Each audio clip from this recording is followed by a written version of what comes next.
Okay, welcome to a Prevention is Cure podcast. You're with me, Prof. Grant Schofield, and joining me live in the studio today is Dr. Paul Taylor. Hey, Paul. Hey, how you doing? Welcome to New Zealand.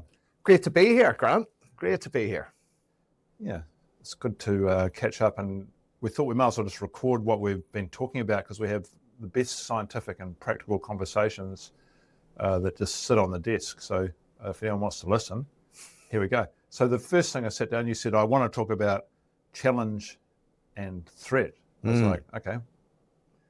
So this is about how we appraise stress or potential stressors and the impact that it actually has on our psychology and our physiology. And I think this is hugely important for everybody, and especially what we do with our kids, right? So if we're both presented with a potential stressor, it doesn't matter what that is, whether it's workplace or personal, whatever, very quickly you make an appraisal in your mind as to, and often this happens subconsciously, as to whether this is a threat or a challenge, right? And it turns out that the psychology and the physiology is very, very different. So if you view it as a challenge, you go into approach mode in psychology. You'll remember that, right? And so you're motivated to engage. You lean in. Dopamine's released in the brain. You know, you're into it. You're engaged with it. Whereas if I presumably your frontal lobes now are lighting up and simulating the future and thinking of pathways and solutions. Correct. So it's all that approach psychology. Whereas if I view it as a threat, I go into avoidance mode, right? So you're motivated to run away, you procrastinate, you bury your head in the sand, you're in freeze mode. But it turns out that the the physiology is also very, very different. So this is the work of, what's his name, Mark Seary at Buffalo University, and others, and Professor Jeremy Jameson as well has done stuff on this. So with challenge orientation, you activate the SAM axis, sympathetic adrenal medullary. Basically, our listeners will know this is fight or flight, but it's the fight part of the fight or flight. So what happens to your cardiovascular system? Because you're in challenge mode, your blood vessels all dilate, blood flow increases, right? The alveoli in your lungs expand, you get more oxygen, and your body actually prepares yourself to engage with this.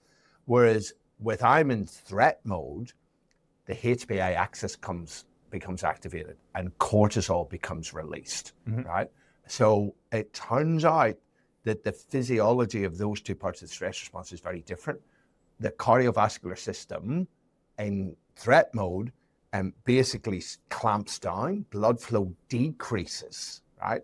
And also the brain activation is different. I'm in the amygdala, but basically my body is not prepared. It goes into freeze mode, essentially, or flight mode. And here's the critical thing.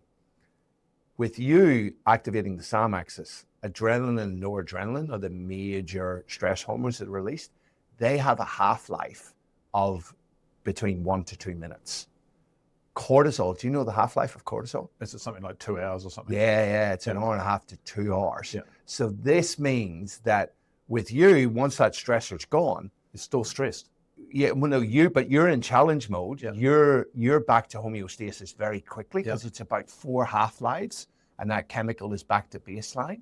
So within 5 to 10 minutes, your body's back to homeostasis. With me, 5 hours later, I'm still in threat mode. I still have cortisol coursing around my body, affecting my organs, and we all know what chronic cortisol does in the brain.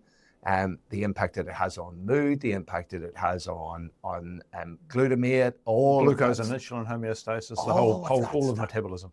So just think, and this all comes from how you choose to view a potential stressor. Okay, because I suppose where I imagine you're going now is that the exact same stressor for one person will cause an approach challenge, and for the other person it's going to have an avoidance threat response. So how do we, I mean, there probably are times you want to go for the threat. Yeah, that's appropriate. So how do you choose, how do you push yourself into the appropriate category? Because when the problem is I think most people will be saying now, well, these are automatic.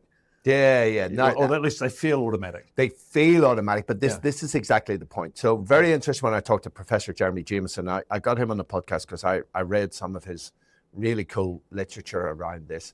So he took a bunch of students in the States who were all at university, who were wanting to go in and do graduate, postgraduate stuff. And you had to do the, whatever their graduate, the GRE, I think they call it. Oh, yeah.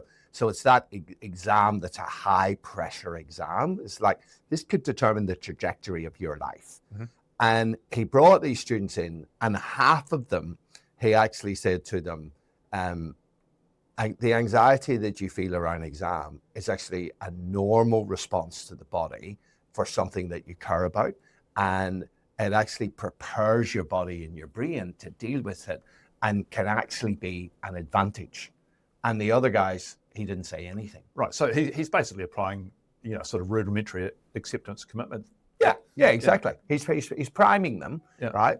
And it turns out that those guys who he primed did much better on a mock exam than the other guys, and they did better on the real exam months later. Yeah, right. Just from that understanding that actually anxiety can be useful. Yeah. Right.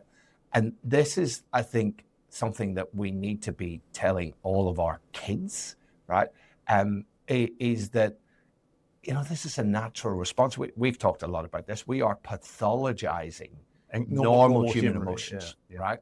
And the key thing is that anxiety or that discomfort that you feel isn't always a bad thing. It can be a good thing, and it's your framing around that. Because to your point, Grant, if you can habitually go into threat mode all the time, and it's made worse by schools and universities in particular with all of the trigger warnings, and you may find this upsetting and you can opt out. And all they're doing for me is amplifying that threat mode. And it's the amygdala's going, oh, this may be upsetting. Shit, why? I shouldn't be here. Well, there's a sort of another layer on that I was thinking about then and reflecting on, is that if we talk about emotions like there's good emotions and bad emotions, I mean, that's ridiculous. All emotions are really important. They've evolved in a way that is ecologically fitting. No emotions evolve without actual positive uses. Yes, right. They're giving you a signal around something. Yeah. And it's like if you experience or feel anger, that's bad. No, there's places where anger is really useful. Yeah, absolutely. And fear, right? There's places where that is really useful. But so they're not bad emotions. No, they're not. Or negative emotions, even they're called. But I think what we're doing, and this gets into the bigger picture with, that constantly talking about mental health issues, and particularly in schools. Yeah. There is some research now to say that it's making kids' mental health worse because they're just becoming over aware of it and then starting to go, oh, maybe I do feel anxious, or maybe I do feel sad, and maybe I do feel depressed. And then they have peers who have anxiety, and there's this whole social acceptance thing and wanting to fit in. Yeah. And people are actually attaching labels to themselves. So there's very well-intentioned interventions that are having unintended consequences. Yeah, I mean, it's you think about a schoolyard, a lunchtime schoolyard, and the uncertainty, the ambiguity, the different social situations that you can't quite handle, and some of those will be potentially dangerous, as potentially a really important thing for learning how to grow up. Now, I'm not condoning schoolyard bullying or encouraging parents and kids to think that's a good thing, but there is a line where what I think you're also, I call it safetyism as well, where we send out psychological protection. Yeah. And then, of course, in both of our worlds, there's no, and in your world particularly, there's no hardiness developed because there's nothing to become robust to. Well, this is exactly the point around the challenge and threat research. So when we come back to that, a real challenge only really occurs when you feel like you have the resources to meet the stressor. And how do you do that? You do hard stuff. You do things that make you uncomfortable, and you employ that progressive overload through your life, right? There is no challenge fairy or no hardiness fairy around. We have to do uncomfortable things, because that's what then builds our confidence that we can then do even bigger uncomfortable things. This is absolutely fundamental with this, is that our kids can and have to do hard stuff. And there's no world that exists where if they don't do that, they'll somehow have the resources to achieve that. Absolutely. That's the whole point. Is there's the actual yes, there's the theory around all this stuff, but there's the doing, the practice, right? And you don't. And the analogy for everybody to understand is around exercise, right? Nobody walks into the gym at first and deadlifts 200 kilos, right? Unless they're a freak of nature, right? But it's all about progressive overload, and you put a challenge to the body and it adapts, because it actually is preparing itself to meet that challenge again in the future. That's what adaptation is all about. Why do you think we've become so unwilling to engage in this as a society? We've gone, and it's not like, we've been saying it quite loudly recently, and you're just about, I think we're just a week or two away from your Hardiness Effect book going live, where you do this again. But it's not like we're the first to talk about this. It's Nassim Taleb introduced the notion of anti-fragility. Yes. That's probably 15 years ago now. That's right. He said there was no word for it in English, and he was wrong. There was hormesis. Yes. But it's probably not one an economist has heard of. But why have we gone away from? Why have we invented the exact opposite world than we need? I think it's well intentioned, but unintended consequences. For me, it's very aligned with the stuff that came out in the 1980s in the United States around self-esteem. And the roots of that self-esteem movement were that there was research that people who had higher self-esteem were better citizens and committed less crime. And so they went, okay, what we need to do is boost the self-esteem of everybody. And they started with school kids and went in and falsely boosted their self-esteem, telling them they were all amazing, they could be anything they wanted to be. Thinking everyone's a winner, here's your medal. Yeah, exactly. And all of that came off that. When actually it had no effect, and actually had the worst effect. So I think, again, we are concerned about mental health, and what what some people have decided is that this whole safetyism that you talk about, that we need to feel safe, and yes, that's true, but there is a line in there where if you go one side of the line, all you're doing is reducing your ability to deal with the real world by constantly avoiding and constantly playing it safe, and helicopter parenting and all of this stuff. I think is actually making us more mentally sensitive and physically and physiologically weaker. I've been thinking about this in a completely different context, mainly because I'm just giving a talk to the Podiatrists Association tomorrow night. But I'm just thinking about the lack of adaptation of all of the structure of the foot, when it's basically encased in what, in historical terms would be called a cast. A structure that that disallows the foot from supporting itself. And of course, then the problem is when you do go barefoot, you've got none of the musculature and robustness to handle that, and then that results in injury, and then so you put it back in the cast again. It's the same analogy, I suppose. It is absolutely the same analogy, right? We cannot create a world that is devoid of stress, no matter how much we try.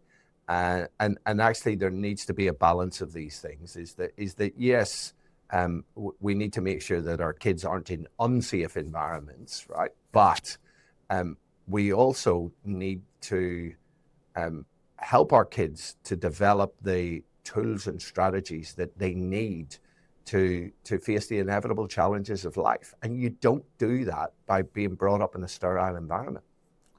There's an interesting story I've got around that. It's probably 10 years ago now. We ended up getting some money from the New Zealand government to do an intervention in primary schools around getting kids more active and improve the quality of their learning and whatnot. And we had all this idea about building more adventure playgrounds, and then they had the cost of a small house anyway, and health and safety that made them stupidly undoable, and then the kids didn't like them anyway. Right. And Otago Uni, who we were doing it with, wanted to hand the money back, and I was like, well, fuck that, we're not doing that. And so this was the idea of, I went to a couple of schools, and I was like, well, what we want to do is stop enforcing school rules in the playground. We'll have rough and tumble play. There's a New Zealand game called Bull Rush, British Bulldog. Yes, I remember that. And the first sort of high richer schools I went to, they said they'd get back to me, but I suppose they never did. Yeah. I went to a few lower decile schools, and they were like, oh yeah, bring it on. And Swanson School, this one of the second schools in West Auckland, we introduced that with the principal there, Wayne. He did really well. I mean, unfortunately, on the first day, a kid fell out of a tram, broke his arm. But then his dad turned up, and Wayne was like, oh no.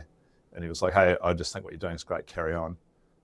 But Wayne would always say to me, he goes, I'm walking such a tight line here. I'm one bad event away from being the most negligent principal in the history of New Zealand schools. On the other hand, I feel what we're doing, because he felt things like tree climbing were self-limiting. If you can't, kids will climb as high as they want to. If they can't reach the branches to get up in the first place, they won't. Yeah. And so it's sort of, give or take, it's self-managing. And even in contact sports with kids, like this bull rush one, right? That they end up with a sort of complex set of rules that actually normalizes it. It's like, well, Paul can tackle Grant and John, but if Emily and Molly, he's just got to put two hands on their hips, and but then there'll be a different set of rules for me, and it would all they would self-manage it, in a way that managed risk, but they had to learn to do it. And how many real life skills are they developing by doing that? That's the point, right? But there's an uncertainty, and actually you always are one step away from making quite a catastrophic mistake. Yes. Which is sort of life. But that's really difficult we're both parents. We know that, there's an issue there. Look, it's quite aligned. So in the military, I did combat survival and resistance to interrogation training, right? Jesus. Which was 10 days of pretty hardcore stuff. Yeah. But the whole point is that was, it first happened because of, I don't know if you remember, in the first Gulf War, there were a couple of British RAF pilots who got their plane got crashed shot down, and they got caught. and they got captured, and they got tortured by the Iraqis. Yeah. And they got out. The SAS went in and busted them out. But they both suffered horrendous PTSD, and they sued the Ministry of Defence for not preparing them for what was a realistic occupational hazard. And they won. Wow. And so the Ministry of Defence the very next day said, right, all tri-services, anybody who operates behind enemy lines, typically Special Forces air crew. Because you were flying around in helicopters. Because I was air crew. They have to go through some form of combat survival and resistance to interrogation training, right? And so they ran it, and the different services did different things. But I did a 10-day course that was pretty full on, right? We had no food for 10 days. Well, we got a chicken between 4 people that was alive when we got it. We had a physical thrashing every day for 5 days.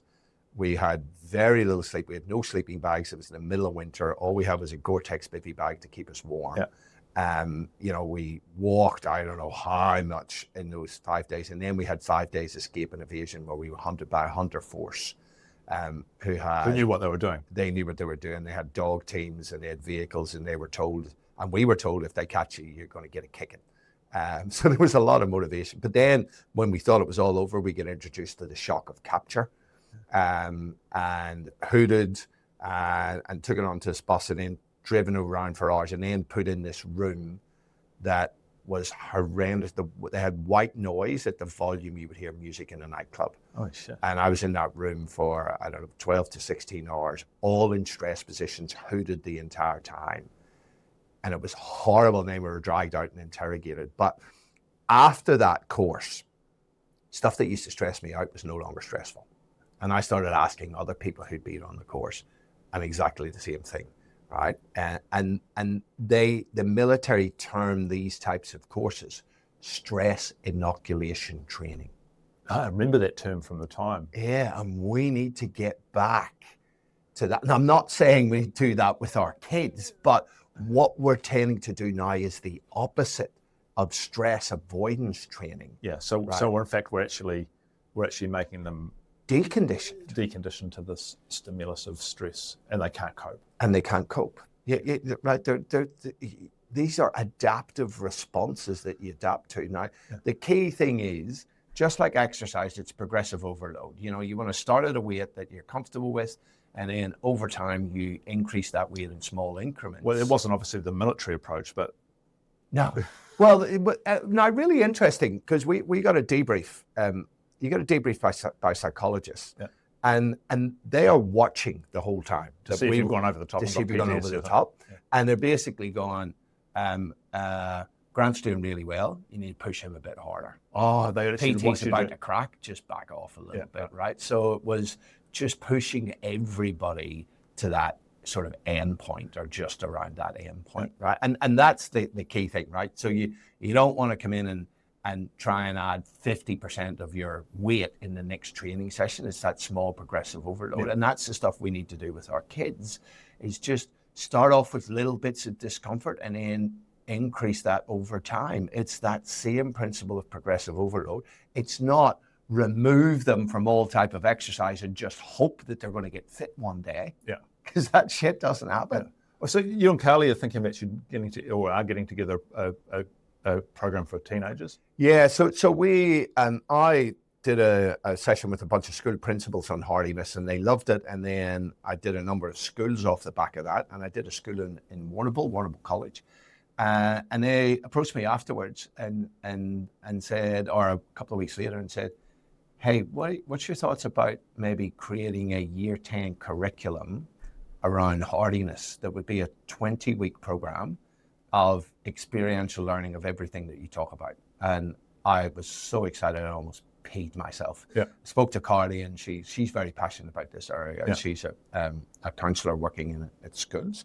And so we are now creating this 20-week curriculum. Yeah.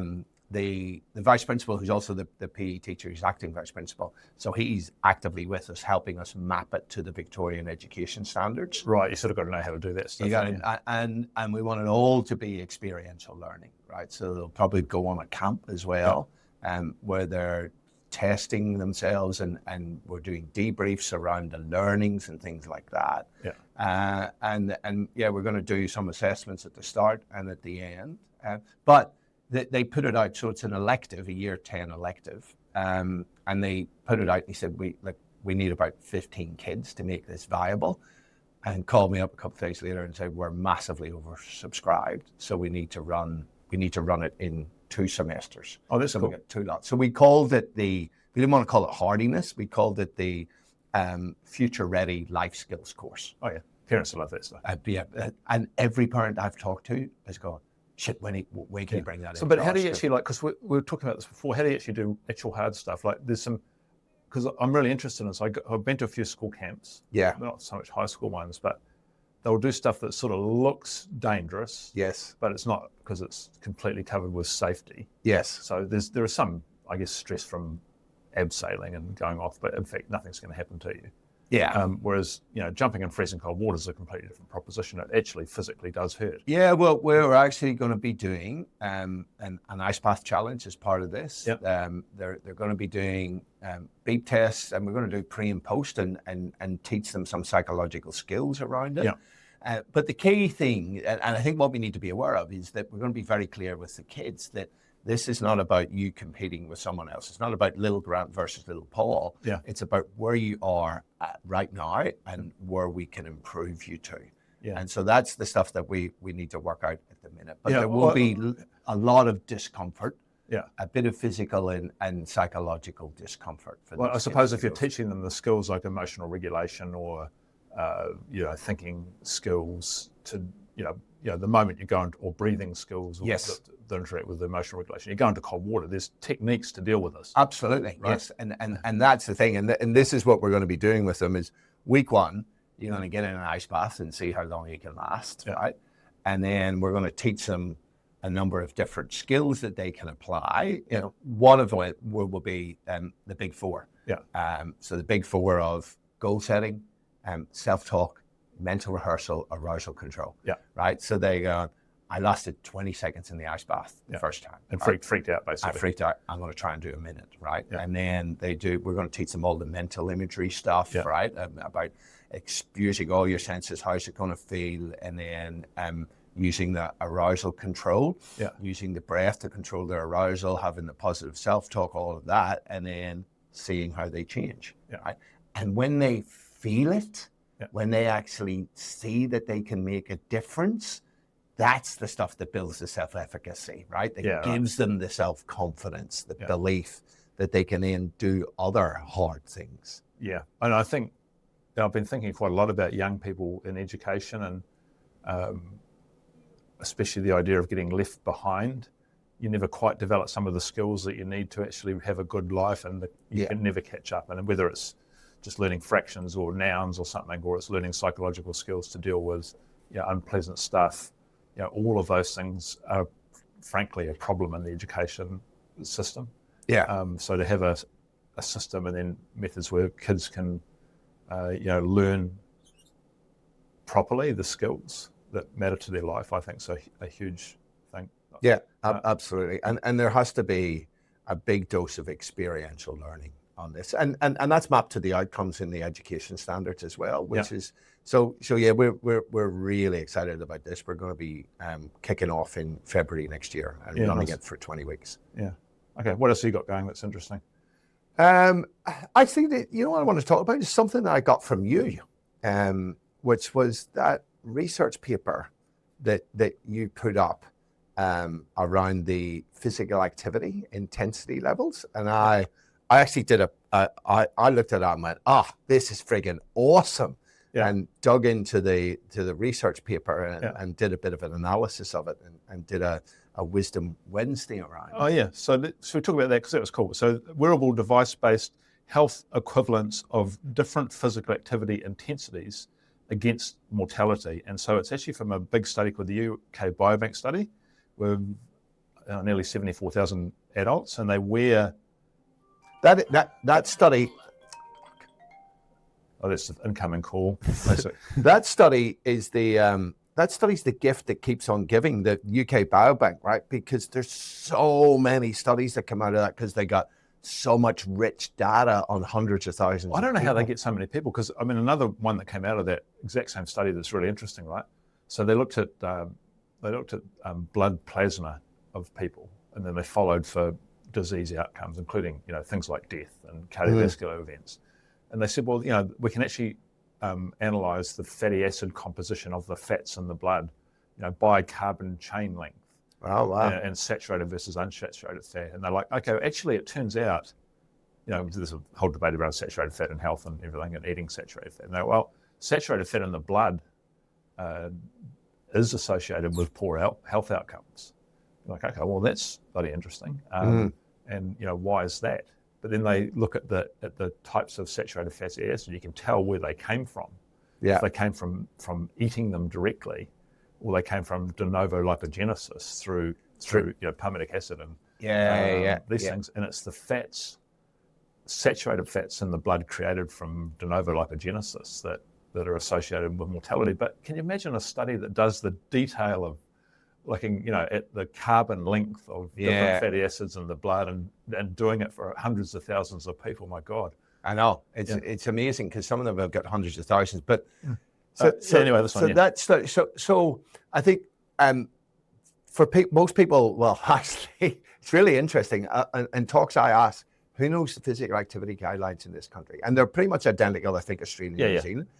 And nobody ever knows them. Oh, don't they? People have a crack. People go, some people go, 10,000 steps a day, and others go, 30 minutes of exercise a day, and others go 60 minutes. Like, nobody's nailed it. People are going 300 minutes a week, and it's actually, the Aussie ones, I don't know if you the Kiwi ones off the top of your head, but the Aussie ones are 150 to 300 minutes of moderate physical activity a week, or 75 to 150 minutes of vigorous, or a combination thereof, spread over at least 5 sessions a week, and incorporating at least 2 strength training sessions. Yes. Right. Yeah. Ours are. Yeah. I think the strength training is sort of extra for experts type thing is the way it's pitched in the New Zealand ones, but right, okay. Yeah. So no, but the critical point is what we talked about right at the start: 150 to 300 minutes of moderate, or 75 to 150 minutes of vigorous. So it's a 2 for 1. Yeah. So basically, and this has been around for 20 years, that vigorous exercise, 1 minute of that is worth 2 minutes. 1 minute of vigorous is worth 2 minutes of moderate. But no, that wasn't without actual basis, because having sort of done this thing for much of my life, I know the ins and outs with this epidemiology, and it is a weakness of it, right? So this was all going, this is the things like the Longshoreman study and these types of things that in the US in the 1970s and 80s that eventually led through to the US Surgeon General's report in 1996 around physical activity and health. And everyone self-reported their activity, what they could remember. Right. And so you've got this gross inaccuracy about what they can remember and what they actually did, which I think speaks to some of the difference here. So on those data, it does sort of tend out to be 2 to 1, but you got to remember almost all of the moderate activity they didn't remember. Right. And almost every minute of the vigorous they probably remembered. Yeah, and right. then you end up in a sort of circular but sort of okay idea. Well, if they can remember it, maybe we should promote it, and that's where the guidelines came from. But even, I just want to say a couple of other things about the guidelines. First of all, it takes a set the bar as low as possible approach. Yes. So this is the minimum effect for any health effect. And you sort of go, well, is that a good idea or is it a bad idea? And I'm sort of 2 minds. Given 50% of Australians and New Zealanders don't meet the minimum guidelines, yes, they're coming off the couch. They can't even manage that. Yeah. So, well, maybe you're better off telling them that. Because they see it as achievable. Because if you're to tell them it's 500 minutes, they go, oh, bugger that. Yeah, well, that's right. But then at the same time, I feel you've got a duty of care to give them the best possible information. Yeah. In actual fact, it's a physical activity and moving is mainly a gift that keeps giving. Yeah. And in this case, we'll see particularly for the vigorous activity. So anyway, let's carry on with the study. They've got wearables now, not people just remembering what they did. So it's way more accurate. Yeah, it's way more accurate, right? Yeah. And I now, off the top of my head, so they looked at the outcomes, which was great, right? Because they're following these people for a number of years. Yeah. They have real data, every 10-second snapshots of what they're actually doing, and they can then classify it as light, moderate, and vigorous physical activity, and then match it to outcomes like death by all cause, cardiovascular events, I think diabetes, there were a couple of other things in there. And I think, from memory, 1 minute of vigorous physical activity was worth, depending on the outcome, between 5 and 9 minutes of moderate. Okay, is that right? So here's the biggest effect. Type 2 diabetes incidence, 1 minute of vigorous activity had the equivalent health outcomes to 9.4 minutes of moderate activity, or 94 minutes of light activity, which is like gardening and housework and stuff. So, wow, that's a big effect. That is huge. And so, Grant, where do they put walking in this? I think walking falls into the moderate activity. So, and any type of running, even if it's zone 2, falls into vigorous. And down in the lighter one, you've got working around the house and gardening and just general chores, moving around. Yeah, right. yeah. But I think the big take home here, right? Because I'm really interested in what's the best bang for your buck on exercise. It's vigorous activity. And as we know, as exercise scientists, and any exercise scientist will tell you that vigorous is just so much better. Yeah. But this paper has now come out and shown how much better. It's between 5 times and 9 times better than moderate, and 50% 50 to 90 times better than light physical activity. Okay, well, let's have a look at some of the rest of the data. Cardiovascular mortality, so dying of a heart attack, 1 minute of vigorous is equivalent to 7.8 moderate or 72 minutes of light. We've got all-cause mortality, which is pretty... This is the big one, right? This is what we call a hard endpoint, right? Yes. You died. 1 minute of vigorous activity is 4.1 of moderate and 52.7 of light. And the last one's most interesting because it's like a big difference. Physical activity related cancer mortality, so dying of cancer, is 3.5 minutes equivalent of moderate, so not such a big difference, but 156 of light. So basically light activity did nothing for dying of cancer. It was moderate and vigorous activity. And this, I think, that research paper should be all over the news everywhere. And just in terms of the benefits, right? And to just dumb it down for people, getting out of breath is so much better for your health than when you're exercising than just exercising within yourself. Yeah, and it's back to our previous conversation, right? It's a hormetic response. Yes. You do uncomfortable stuff, but you allow time for recovery. We're not suggesting overtraining and getting run down and busting up your immune system. Then there's long-term consequences for that. Yeah. And I think people need to understand the hormetic pathways that happen. So when you're doing exercise, and particularly vigorous exercise, you're activating these stress response proteins that are evolutionarily conserved proteins. So this means that we see them across different species and across timelines of evolution. So everything from fruit flies, worms, rodents, cats, dogs, primates, humans, all respond very similarly to the stress of exercise, the stress of heat, the stress of cold, the stress of intermittent hunger by upregulating these protective genes, which we know in humans create a cascade that ends up switching on at least 300 protective genes. So it's through stress, intermittent, manageable amounts of stress that we actually become better, stronger, hardier. For me, stress response proteins are nature's agents of hardiness, physiological hardiness. And the problem is when you don't stress them, then because there's such a resource-dependent thing, the body immediately doesn't do anything. It down-regulates them and doesn't do them. And that, in the short term, saves resources. Yes. But you've got no resilience now to any insult. And of course, all diseases are an insult. Yes. And so you can't even manage normal homeostasis.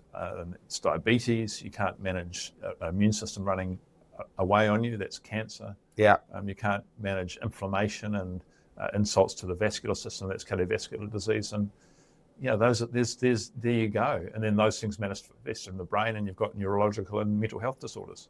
So it's funny that. Yeah, absolutely.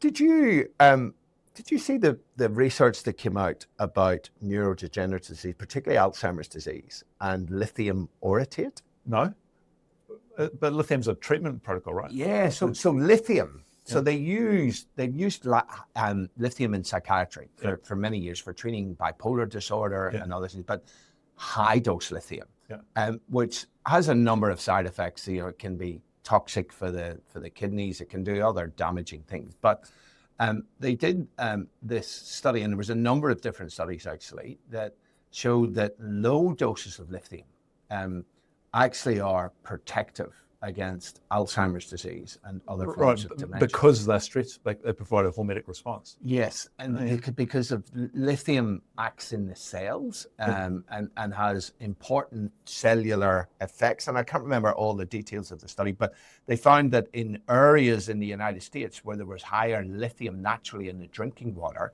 there was significantly less neurodegenerative Which sounds diseases. bad in the first place, right? Yeah, exactly.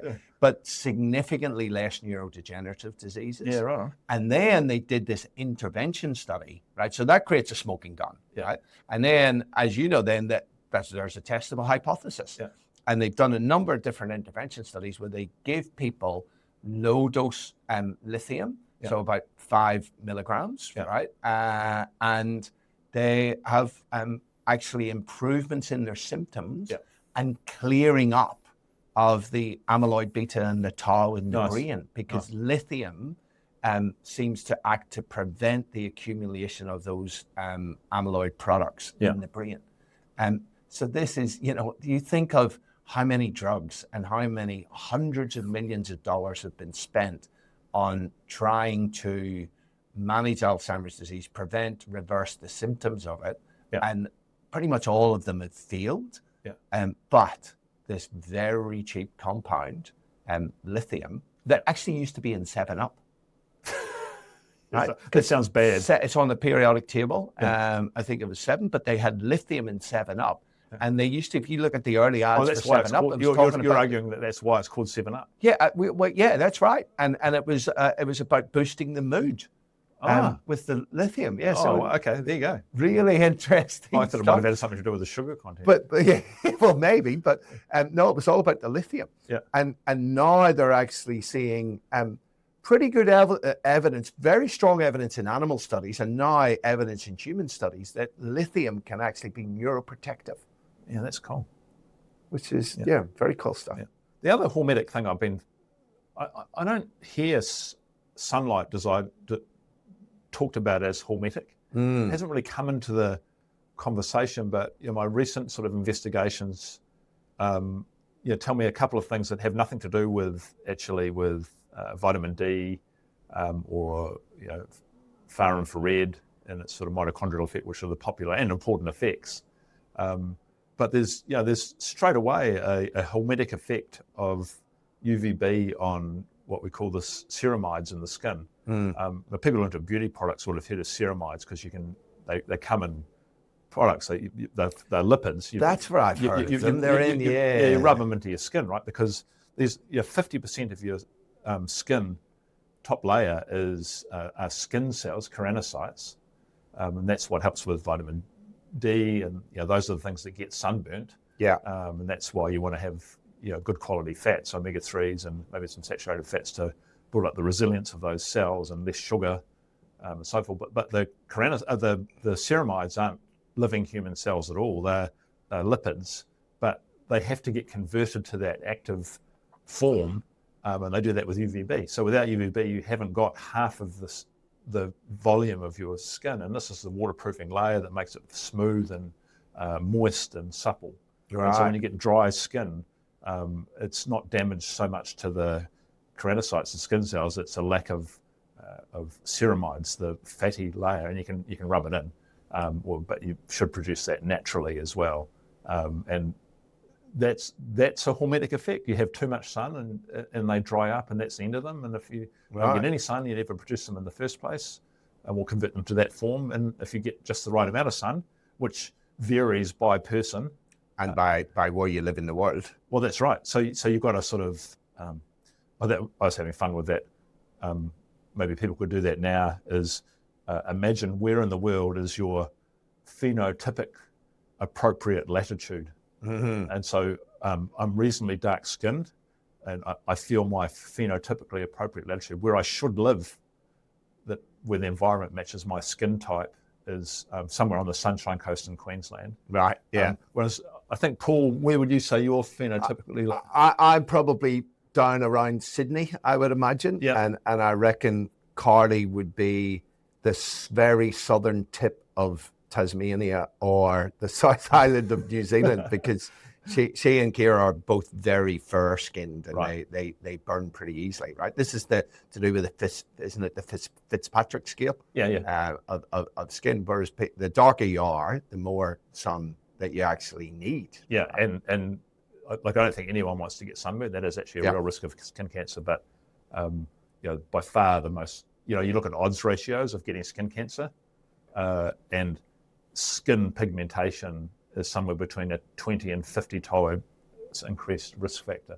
Right. Wow. Whereas things like sun exposure, 1.8 or something, so still a serious risk factor, but it's, skin pigmentation makes a massive, massive difference to your risk.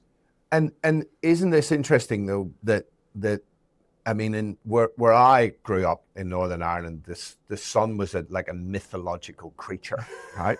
that would appear every now and then for a brief moment in time, and as soon as it was out for half an hour or more and the temperature was 16 degrees, everybody would have their tops off and be in beer gardens or out sunbathing, right? But then I came to Australia, and you know, the sun was this thing that you really need to be wary of, and there was the old slip, slop, slap. I always get that wrong in terms of the order, but and so I'm kind of torn between these two different realities. Of like, the sun is something to be worshipped and you get out anytime you get a chance, or the sun is something to be avoided. Well, I think that explains in many ways why New Zealand actually has the highest melanoma rate in the world and Australia has the second but lower. Right. You would, on all accounts, you would expect that to be reversed.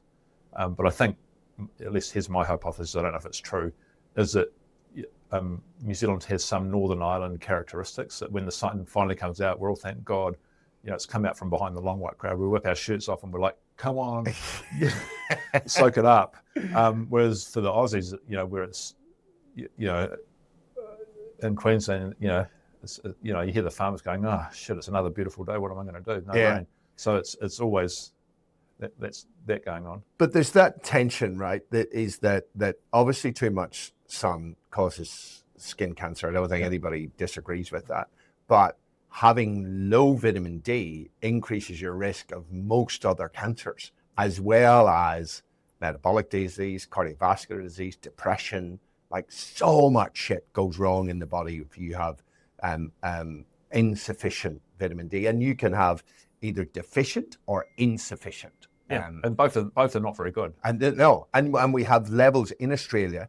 I don't know about New Zealand, but there are levels of insufficiency and deficiency that are similar to Northern Ireland, Scotland, and Scandinavia. Yeah, well, New Zealand's approaching levels similar to the Middle East and Muslim countries. Wow. You know, where people are, half the population is walking around completely covered up. Yes. So, yeah, we've got that issue here as well. But we've got a sort of double whammy here of metabolic syndrome and vitamin D, and there's sort of a massive catch-22, right? Because you need vitamin D. It's in all cells across the body. Yeah. Immune cells have got vitamin D receptors, but so have all normal cells, and each glucose transporter vitamin D has a role. Which, by the way, says how bloody important it is in the body. If all of your cells have got receptors for it, that's a signal that vitamin D is critical for human health. Yeah, and the other signal that's so important is that we probably started black at the equator and we turned white, because being able to generate vitamin D from the sun is such an important survival factor. It's been hugely selected for over the millennia. Anyway, so the thing is, in vitamin D synthesis, you get D3 from supplements or from the sun, or from food, whatever. But there's a two-step process. There's a hydroxy an OH added to it, and the first step of that is the liver. Yeah. And the second step is the kidney, and then eventually it can be used in the bones, immune cells, whatever. The problem for most people, we know that 88% of Americans have at least one feature of the metabolic syndrome. So most Americans, and therefore most Australians and most New Zealanders, are on their way to developing or have fatty liver disease. Yeah. Which is just the normal function from impaired glucose metabolism and insulin resistance, which this metabolic syndrome is. And because the liver's doing the process of turning vitamin D into a more active form, it can't do it very well. And so you got a stuffed up liver. So you got a stuffed up liver, which you need to be insulin sensitive, which makes you metabolically healthy. So you've got a chicken and egg situation here now. Yeah. And then when people deteriorate further, and they end up with chronic kidney disease, which is and even kidneys being suboptimal is pretty prevalent, and that's the second step. You could be in that as well. And if you actually have actual kidney failure that's not working, a kidney specialist will prescribe a thing called calcitriol, which is the fully active form. But you can't. I don't advise people doing that. It's pretty. it needs to be pretty tightly regulated. So because it does actually, if you have too much of it, it impairs bone function and wears away at that, and other things that we don't know about. So hormetic effect, right? Yeah. Can't be too little, can't be too much, got to be just right. Yeah. So, but vitamin D. I mean, it's just an interesting thing. Which is a really nice segue. One other thing, just as you were talking about that, so obviously to get vitamin D naturally, you need to be outside, and just the research around spending time in nature there is just so much, I think, compelling evidence now that spending time in nature is not only good for your physical health, but it's also good for your mental health. In Japan, there's this whole forest bathing movement that has gone, and a heap of studies showing that even spending 30 minutes in a forest actually reduces levels of inflammatory markers and changes other things that are present in our blood, just by spending a bit of time in nature. And other research says if you walk through the forest, you will actually pick up some of the microbiome that's in the forest and actually inculcate it within your microbiome as well, which actually increases the diversity of our overall microbiome, which is good for our health. So any animal that's taken out of their natural environment doesn't do particularly well. And we're way out of our natural environment. We are way out of our natural environment. Yeah, I just finished reading a book that was accidentally about humans on this land bridge across from Alaska to Siberia and 59,000 years ago. But I think the one thing that I noticed there is that essentially I'm making the point that I suppose you'd call it a hormetic effect as well of our senses. When you are constantly immersed in living in nature, then your eyesight is adapted to nature, which is actually much better than it works what we're doing now. Your hearing is better. Yeah. Your taste and smell are tuned because they were pushed with stimuli that are normal to do that. So, in many ways we're dulled emotionally and physically and even in a sensory way from what we used to be. I'm not suggesting you want to go and live like these people because it was pretty difficult. But, it's interesting to think about that mismatch. Yeah, absolutely. And we are completely untangled from our natural world. Yeah. And it really is not working out very well for us at all. And that's what we're seeing in all of these rates of both poor physical and poor mental health, essentially come from living in an environment that is not matched to our genome, right? This genome that Professor Frank Booth, one of my favorite quotes of any research paper, the human genome has not changed in over 35,000 years. The current human genome requires and expects us to be highly physically active for normal functioning. And I think you could add in, after requires and expects, us to be highly physically active, us to eat real foods that have been alive, us to spend time in nature, us to get certain amount of sunlight per day, us to get cold and hot, us to get cold and hot, us to sometimes miss food altogether because there was a period of starvation. Yeah, absolutely. And that is the stuff that is not happening because of this unnatural environment that we have found ourselves in. Yeah, I guess everything you listed there is everything that's in the Hardiness effect. Yes. Those are your protocols. Yeah, right? That's right. Yeah, exactly. Yeah.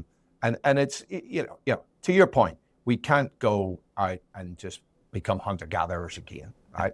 That's not going to work. But there are things that we can do that will help us to live more in alignment with our natural genome. Yeah. And you're going to have to purposely seek that out. Correct. Because if you don't, you'll miss it. You will. You will. You'll miss it. Yeah. Your body will miss it. Your brain will miss it. And you will not live as good a fulfilled life if you're not doing those things. It's as simple as that. All right. Thanks for being who you are. And get online, everyone. Go to Amazon, search up Paul Taylor Hardiness Effect. You can still pre-order, get into it. Should be good fun. Thanks, Paul. Talk again soon. Thanks, mate. Great to be here.